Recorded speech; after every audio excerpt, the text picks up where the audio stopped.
Saya pikir seni lukis bisa mengakomodasi kebutuhan berekspresi saya. Ya, meskipun ada cabang-cabang seni yang lain, kenyataan realitas hidup saya di seni lukis, utamanya yang saya tekuni adalah cenderung ke karya-karya seni lukis yang sifatnya adalah abstrak ya.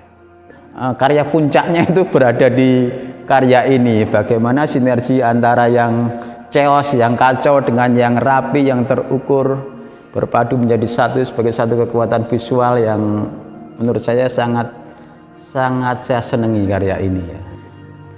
Oke, itu karya yang berjudul Merah Melangit ya, artinya dalam situasi atau kondisi psikologis merah itu kan simbol apa ya, emosi, emosional ya, melangit ke atas, otomatis ketika emosi kita memuncak ada ledakan-ledakan tertentu ya.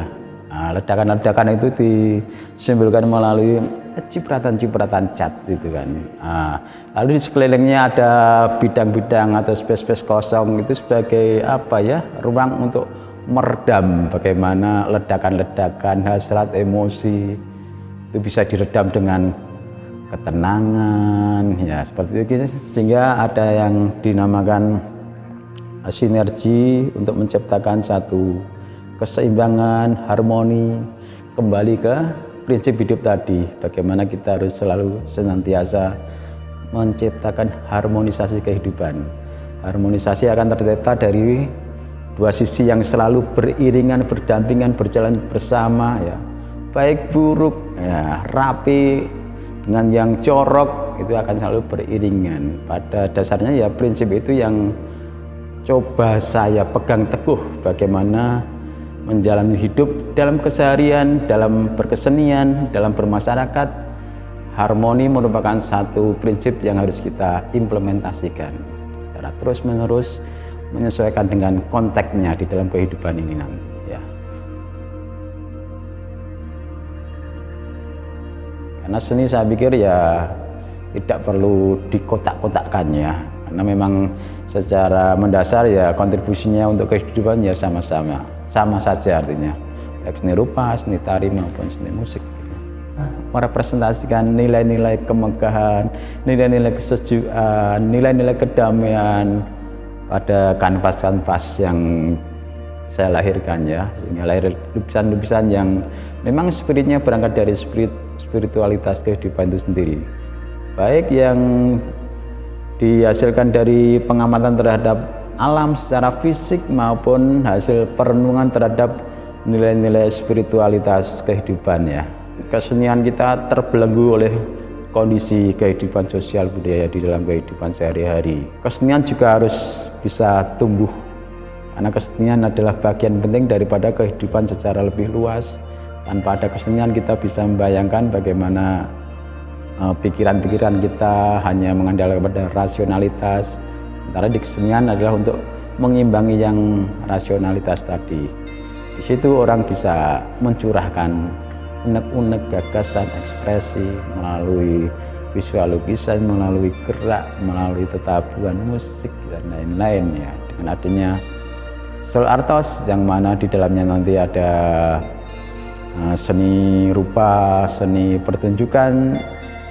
Ya, ini sebagai satu kekuatan Solo, bagaimanapun tidak dapat kita pungkiri ya. Ya, para pelaku seni rupa sendiri juga harus selalu bersinergi ya, antara purba satu dengan lainnya di dalam rangka membentuk atmosfer kesenian, khususnya seni rupa yang lebih sehat ya. Itu ada kompetisi, ada persaingan secara sehat, yang tujuannya untuk mendinamiskan perkembangan seni rupa secara luas, sehingga nanti kedepannya para pelaku seni rupa itu juga bisa merasakan atmosfer yang ia sendiri bisa tumbuh secara sehat ya. Kalau saya pribadi sih pengen menggarap space ini ya untuk kepentingan kemajuan seni rupa.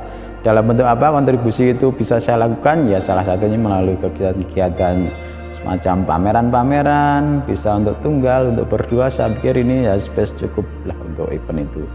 Ada kegiatan workshop di sini untuk kepentingan edukasi, baik workshop-workshop yang melibatkan orang-orang dewasa maupun justru anak-anak, karena bagaimanapun juga regenerasi untuk perjalanan kesenian itu dipentingkan, sehingga kita juga harus memikirkan bagaimana seni rupa anak juga harus bisa tumbuh dengan sehat ya.